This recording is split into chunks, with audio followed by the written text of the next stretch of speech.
I'm joined now from London by Stephen Barber. He's a research fellow at the Global Policy Institute. Thank you for joining us, Stephen. Our finance ministers agreed at least on the status of the world economy. Is the worst over? Is there more to come? Well, I mean, I'm tempted to say what a difference a few months make. I came to the studio back in March when the G20 finance ministers met last time, and then we were in the midst of global economic downturn. A few months on, we can look around the world and, you can see growth in China, pretty strong growth in China, in Japan, here in Europe, in France and Germany.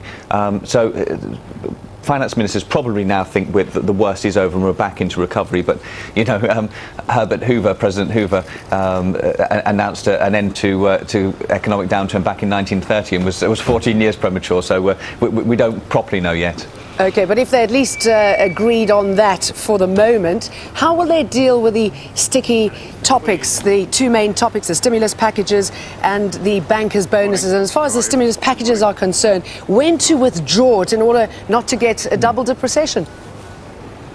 Well, I think in terms of double-dip recession, what's clear is that if we were to endure that, there really aren't the reserves to repeat this exercise. But over the last few months, what governments have done is poured billions and billions of dollars into the world economy. And what they need to do at some point soon is to stop that, because the public finances in most countries are in a pretty dire state. Now, I think the issue really is only whether that's sooner or just a little bit after that. Clearly, if you're in Britain or in the US and your economies are not yet quite back into recovery, or they're not far behind, you probably want these measures to continue a little longer.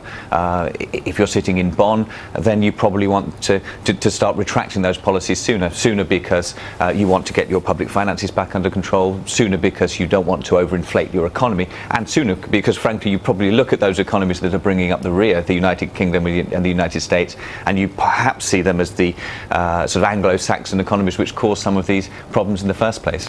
And what are they going to do about those pesky bankers who get bonuses regardless of the economy? Well, I mean, I wouldn't get too carried away with the rhetoric. I mean, if you remember before the G20 summit in April, the French delegation said that they were going to walk out if they didn't get precisely what they wanted immediately. But actually, we're seeing some pretty tough talk on all sides about bonuses, and not only from the French. I mean, Gordon Brown himself was signatory to a pretty strongly worded letter. Washington has said that there need to be some changes.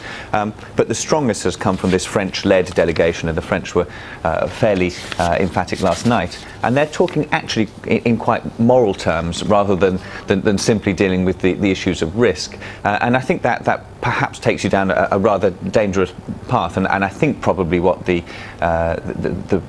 certainly the United Kingdom and the US want to look at is, rather than to see these simple monetary caps on what people can earn, actually looking at more of the principles of how banks and financial institutions take risk and operate in the global markets, in the global economy.